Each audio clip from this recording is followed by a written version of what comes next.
Mari kita berdoa.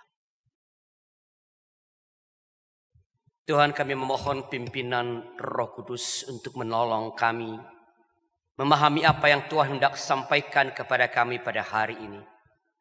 Supaya dengan pimpinan Roh Kudus kami dapat mengerti dengan baik kehendak-Mu. Boleh menghayati dengan sungguh-sungguh sabda-Mu dan kami dimungkinkan untuk mengerjakan, memperlihatkan firman yang kami dengar itu dalam hidup kami sehari-hari.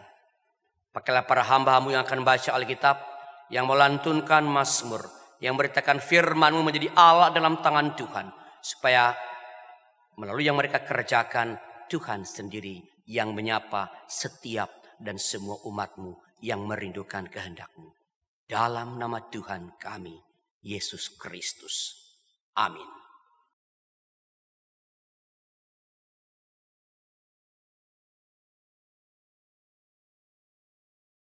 Bacaan pertama menurut Zefanya 3 ayat 14 sampai 20. Zefanya 3 ayat 14 sampai 20 yang demikian. Bersorak-sorailah hai putri Sion, bersorak-sorailah hai Israel.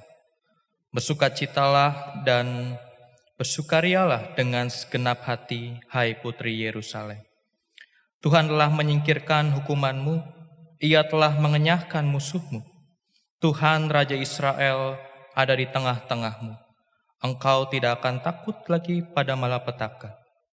Pada hari itu akan dikatakan kepada Yerusalem, janganlah takut hai Sion, jangan biarkan tanganmu melemah. Tuhan Allahmu ada di tengah-tengahmu, Dialah pejuang yang memberi kemenangan. Ia bergembira atasmu dengan penuh sukacita. Ia membarui engkau dalam kasih-Nya. Ia bersorak-sorak karena engkau dengan sorak-sorai, seperti pada hari pertemuan raya. Aku akan menyingkirkan malapetaka darimu, sehingga engkau tidak lagi menanggung celah. Sesungguhnya pada waktu itu, aku akan bertindak terhadap semua penindasanmu. Aku akan menyelamatkan yang lumpuh dan mengumpulkan yang tercerai-berai. Aku akan membuat mereka yang dipermalukan menjadi terpuji dan ternama di seluruh bumi. Pada waktu itu aku akan membawa kamu pulang. Pada waktu itu aku akan mengumpulkan kamu. Sebab aku akan membuat kamu menjadi ternama dan terpuji di antara segala bangsa di bumi, dengan memulihkan keadaanmu di depan matamu sendiri. Firman Tuhan. Demikianlah sabda Tuhan. Syukur kepada Allah.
Percaya dengan tidak gemetar, sebab Ia kekuatan dan mazmur bagiku.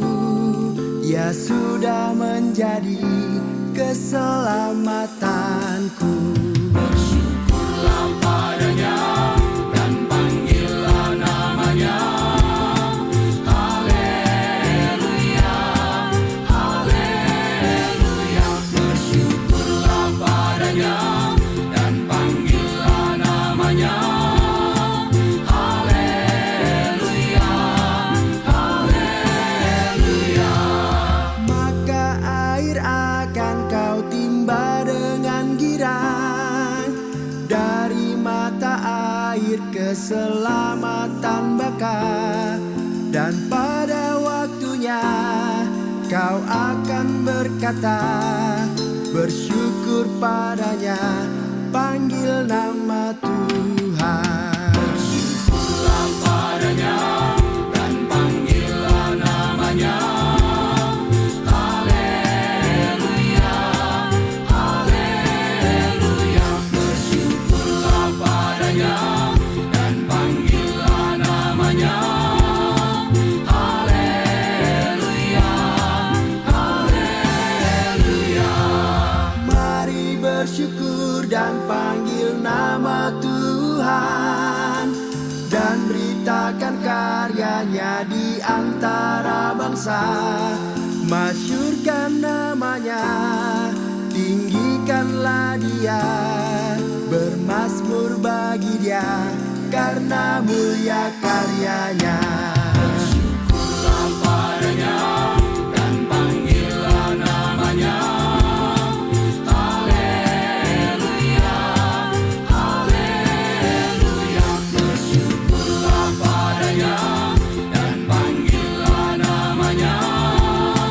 Haleluya, haleluya. Sungguh perbuatannya besar dan mulia, baiklah seluruh bumi tahu karyanya. Bersorak-sorailah penduduk Sion, sebab di tengahmu Allah Maha Kudus. Bersyukurlah padanya dan panggillah namanya. Haleluya, haleluya. Bersyukurlah padanya dan panggillah namanya. Haleluya, haleluya.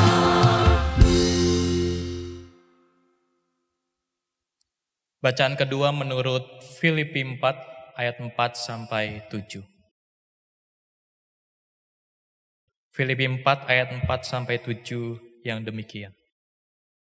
Bersukacitalah senantiasa dalam Tuhan. Sekali lagi kukatakan, bersukacitalah.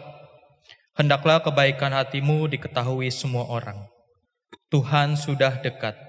Janganlah khawatir tentang apapun juga, tetapi nyatakanlah dalam segala hal keinginanmu kepada Allah dalam doa dan permohonan dengan ucapan syukur. Damai sejahtera Allah yang melampaui segala akal akan memelihara hati dan pikiranmu dalam Kristus Yesus. Demikianlah sabda Tuhan. Syukur kepada Allah. Mari dan bersama-sama berdiri kita sambut Injil Tuhan kita Yesus Kristus menurut Lukas pasal 3 ayat 7 sampai 8. Lukas pasal 3 ayat 7 sampai 8. Lalu ia berkata kepada orang banyak yang berdatangan untuk dibaptis olehnya, katanya, "Hai kamu keturunan ular berbisa, siapakah yang memperingatkan kamu supaya melarikan diri dari murka yang akan datang? Jadi hasilkanlah buah-buah yang sesuai dengan pertobatan. Jangan mulai berkata dalam hatimu, Abraham adalah bapa kami. Karena aku berkata kepadamu, Allah dapat menjadikan anak-anak bagi Abraham dari batu-batu ini. Kapak sudah tersedia pada akar pohon, dan setiap pohon yang tidak menghasilkan buah yang baik akan ditebang dan dibuang ke dalam api." Orang banyak bertanya kepadanya, "Jika demikian, apakah yang harus kami perbuat?" Jawabnya kepada mereka, "Siapa yang mempunyai 2 helai baju, hendaklah ia membaginya dengan yang tidak punya. Dan siapa saja yang mempunyai makanan, hendaklah ia berbuat juga demikian." Pemungut-pemungut cukai juga datang untuk dibaptis dan mereka bertanya kepadanya, "Guru, apakah yang harus kami perbuat?" Jawabnya, "Jangan menagih lebih banyak daripada yang telah ditentukan bagimu." Prajurit-prajurit juga bertanya kepadanya, "Dan kami, apakah yang harus kami perbuat?" Jawab Yohanes kepada mereka, Jangan merampas dan jangan memeras siapapun. Cukupkanlah dirimu dengan gajimu. Namun karena orang banyak yang sedang menanti-nanti dan semuanya bertanya dalam hatinya tentang Yohanes, kalau ia adalah Mesias, Yohanes menjawab dan berkata kepada semua orang itu, "Aku membaptis kamu dengan air, tetapi ia yang telah lebih berkuasa daripada aku akan datang. Membuka tali kasutnya pun aku tidak layak. Ia akan membaptis kamu dengan Roh Kudus dan dengan api.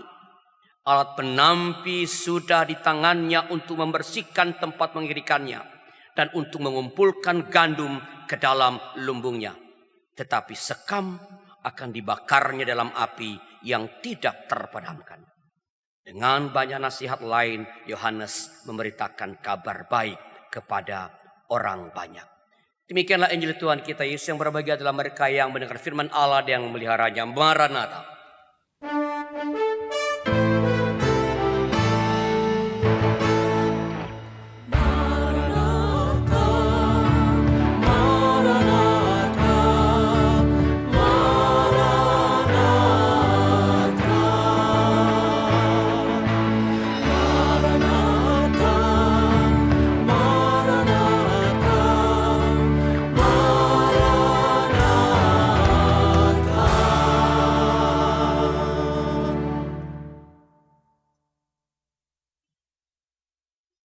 Saudara-saudara yang diberkati Tuhan, sebelum saya menyampaikan homili atau khotbah, perkenankan saya sebagai pimpinan dari YKB Media Ministry mengucapkan terima kasih kepada semua jemaat-jemaat yang selama ini terbuka bekerjasama dengan YKB untuk menyelenggarakan kebaktian online. Sudah 4 tahun setengah lebih.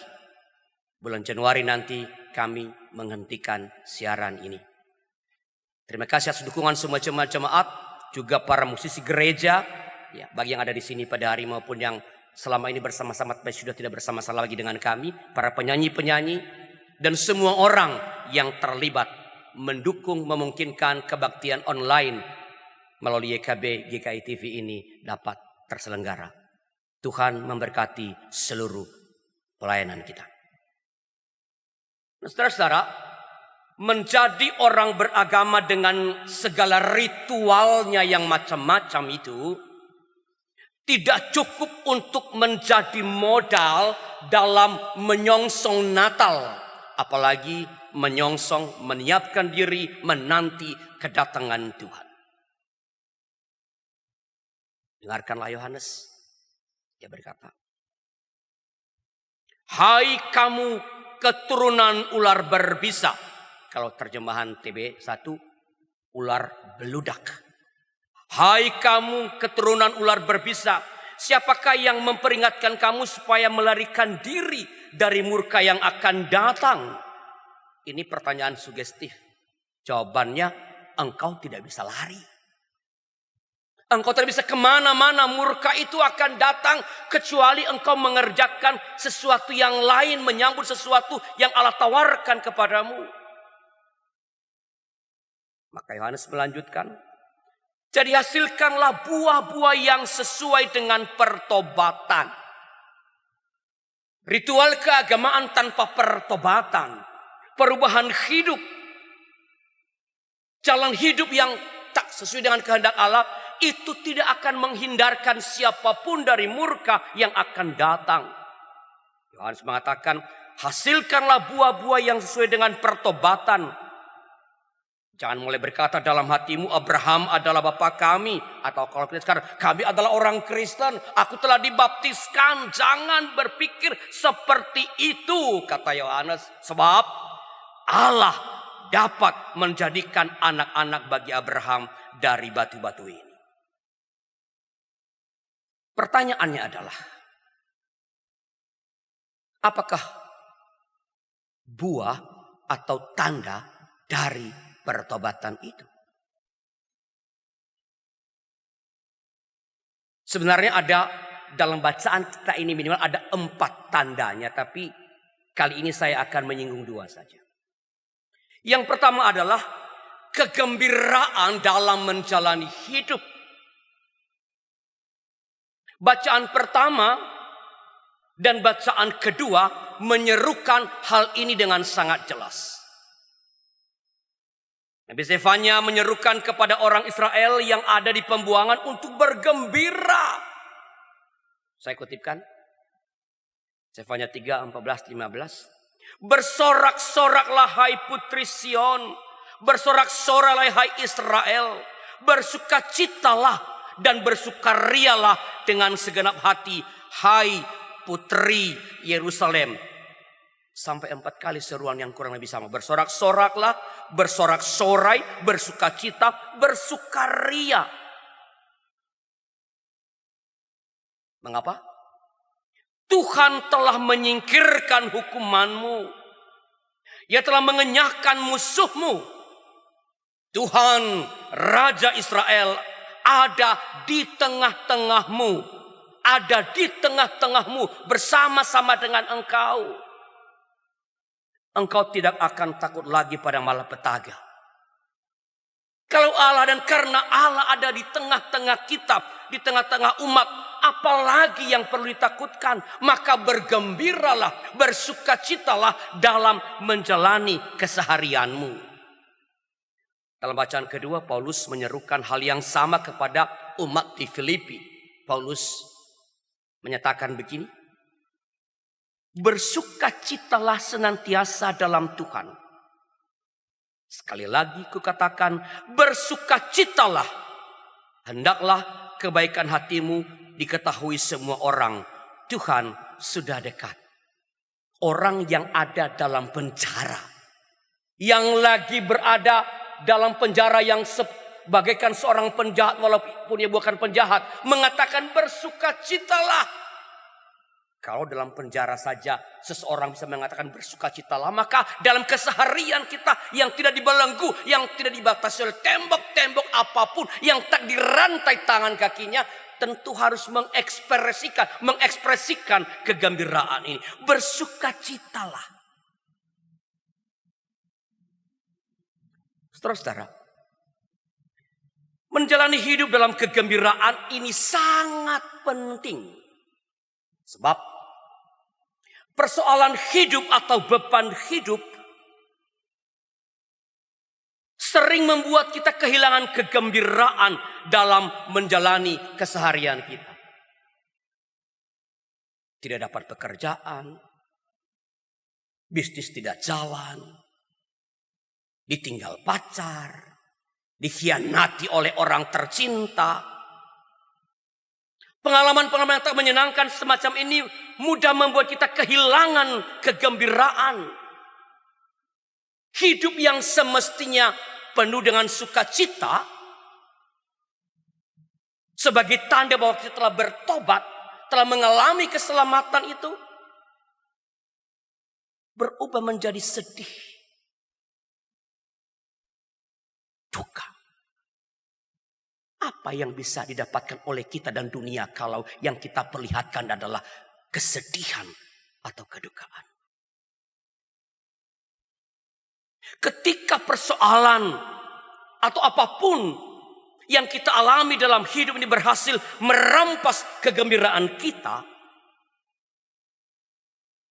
maka kita sedang mencampakkan, paling tidak sedang mengabaikan anugerah terbesar dalam hidup kita, yaitu keselamatan itu sendiri.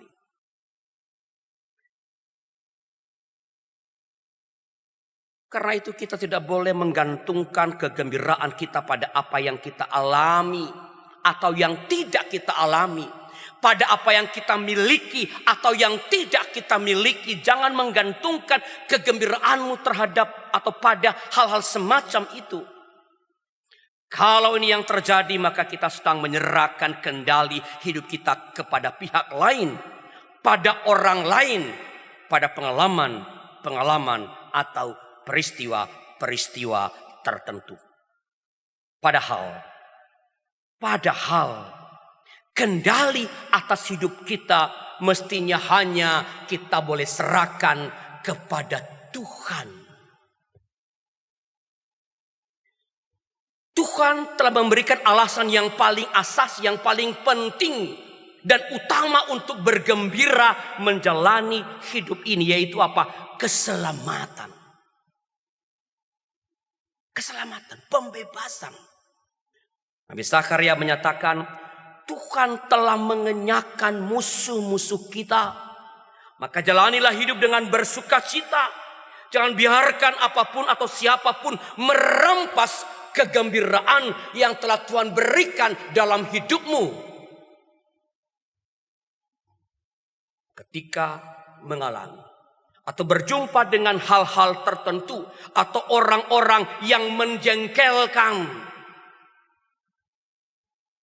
yang melukai, yang menyebalkan, yang membuat engkau bersedih, katakan kepada dirimu, aku tak akan membiarkan apapun atau siapapun merampas kegembiraanku.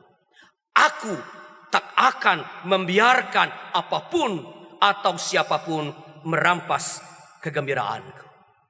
Ayo, yang lagi berkebaktian di rumah dan yang ada di ruangan ini, ikuti kata-kata saya. Ya, ikuti kata-kata saya. Aku tak akan membiarkan apapun atau siapapun. Oh, kurang yakin. Ulang ya. Ya, ulang. Yang di rumah, yang di ruang ibadah. Aku tak akan membiarkan apapun atau siapapun. Aku tak akan membiarkan apapun atau siapapun. Kurang kompak. Ya. Katakan pada dirimu, kalau begitu bagaimana bisa mensugesti diri? Katakan, aku tak akan membiarkan apapun atau siapapun. Aku tak akan membiarkan apapun atau siapapun Merampas kegembiraanku. Kita bersama-sama, 3, ya. Aku tak akan membiarkan apapun atau siapapun merampas kegembiraanku. Ini penting.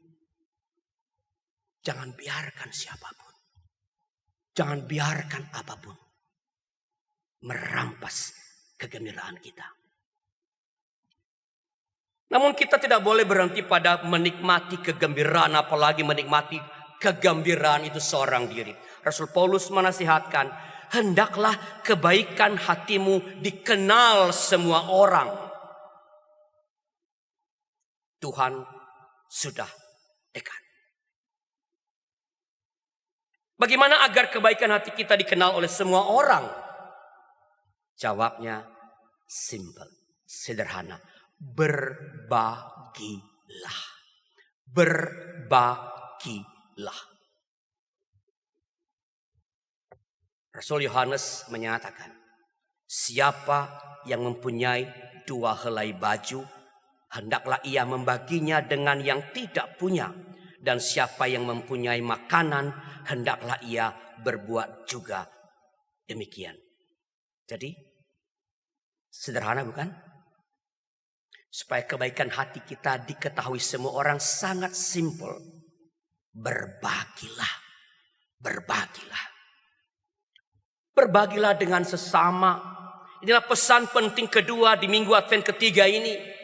Berbagi adalah wujud konkret pertobatan itu sendiri. Demikian jalan pikiran Rasul Yohanes.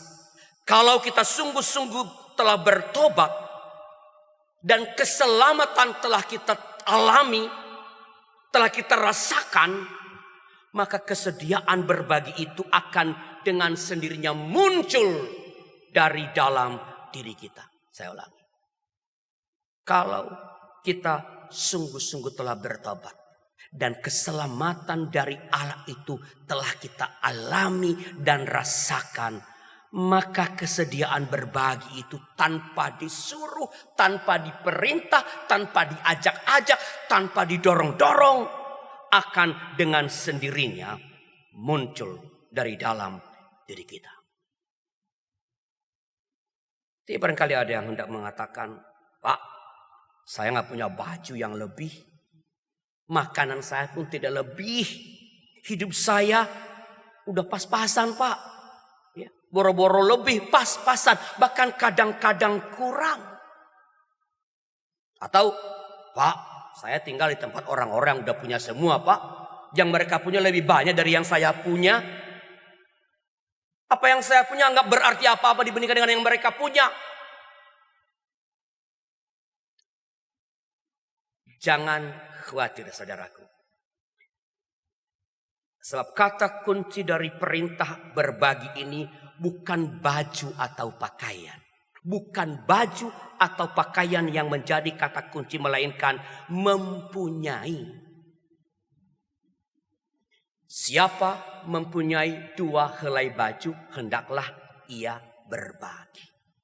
Kata kuncinya mempunyai.